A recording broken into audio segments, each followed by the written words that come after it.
I won't ask you to try to understand how a boy can grow up to sell cocaine for a living. And I won't ask you to try to understand why he had a loaded Uzi under his sofa. And I certainly, most certainly, will not try to ask you to understand how he could take that weapon and shoot 2 policemen. All I will ask is that you admit that you cannot understand. If you didn't grow up in an inner city ghetto, being beaten by your father, shot at by your neighbors, watching your own mother murdered by people whose motto it is to serve and protect, and admit, damn it, that you can't understand. And don't go in that jury room saying, well, gee, if it was me, I wouldn't do this, I wouldn't do that. Well, it wasn't you.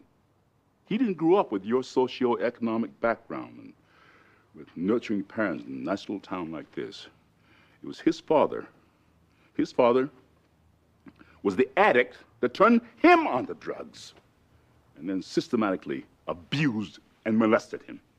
Just had the decency to acknowledge that you just don't have any idea of what it's like to be him.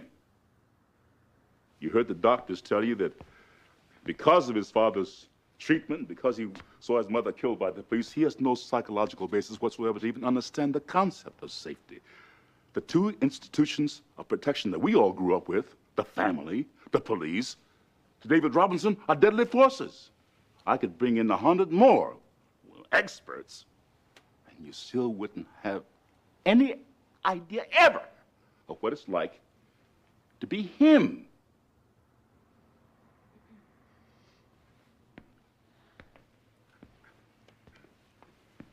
Grieve for the slain officers, of course.